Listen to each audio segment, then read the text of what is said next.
Okay, from this week's reading, you'll find we're doing chapter 11, which is basically choosing a major and a career.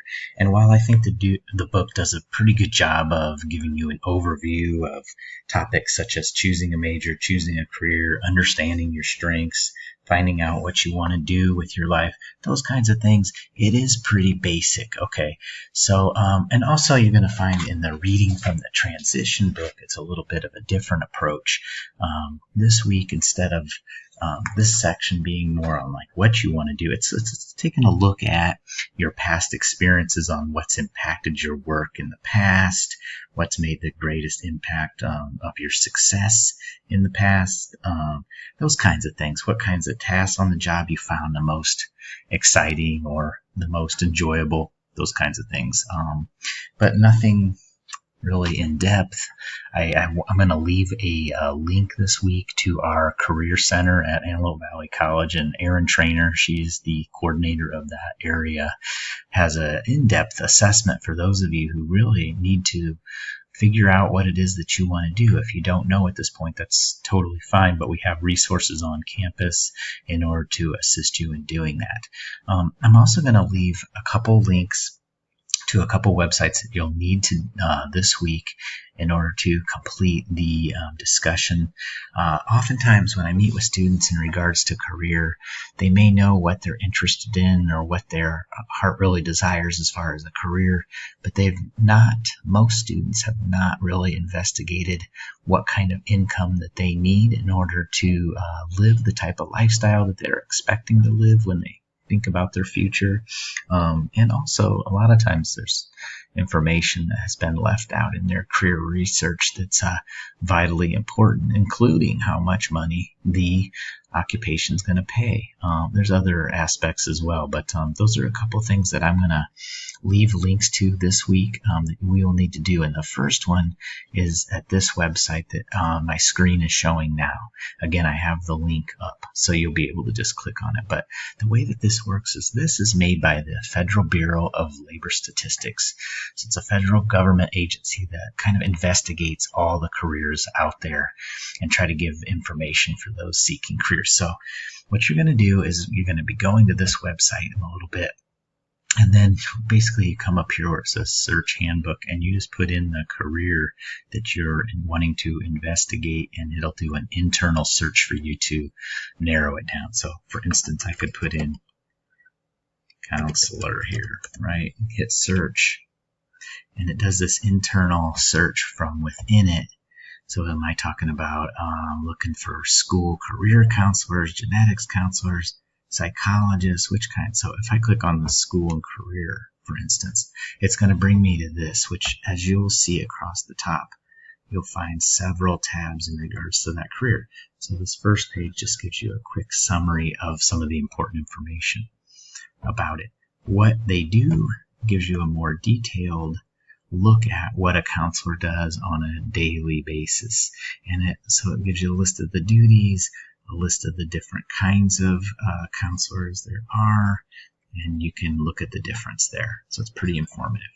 The work environment is basically where the jobs are located. So as you can see here, elementary, secondary schools, 44% of the jobs are there, where self-employed counselors, only 3%. So this is important information if you are thinking about being a counselor, for example, but you want to be self-employed.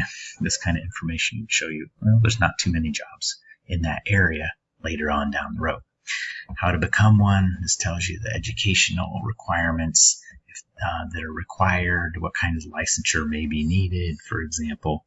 And down at the bottom, they also throw in these other important qualities one should have if they wanted to be a counselor. But this is where you find out what the educations need. The pay. Again, here we're looking at nationwide pay, which is different than California, which is typically 5-10% more because the cost of living is higher here. And you can see also the breakdown of who gets paid what in the area of counseling.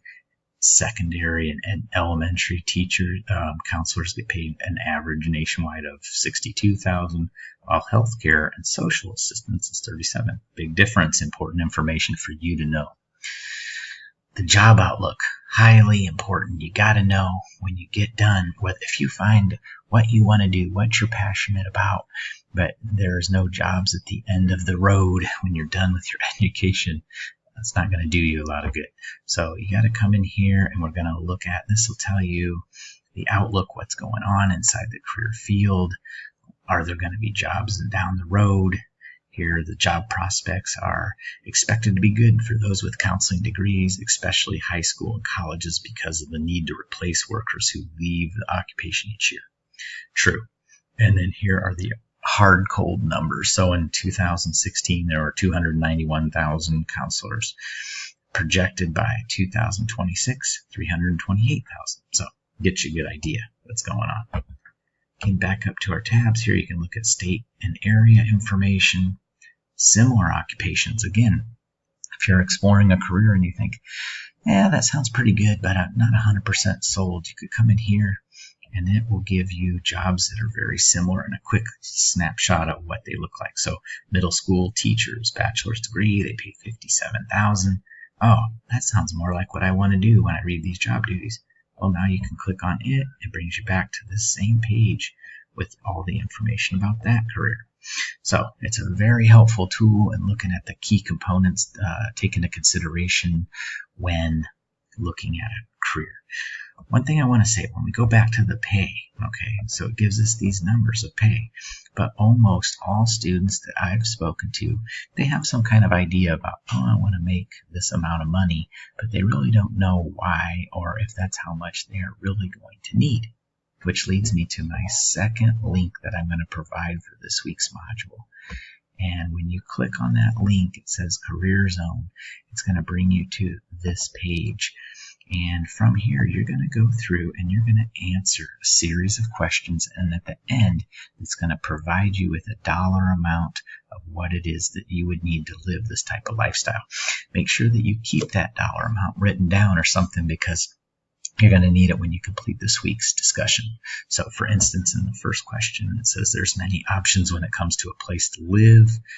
And basically it's asking you, which way do you see yourself down the road? Do you think you're going to rent an apartment? Do you think you're going to live with your parents when you start your career? Buy your own home? Say, click that one, and you just hit the next section.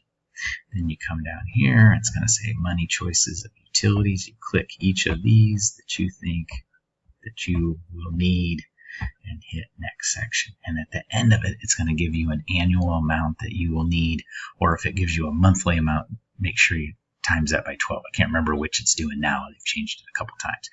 Okay, so this is the other tool. So those two tools I want you to be accessing this week.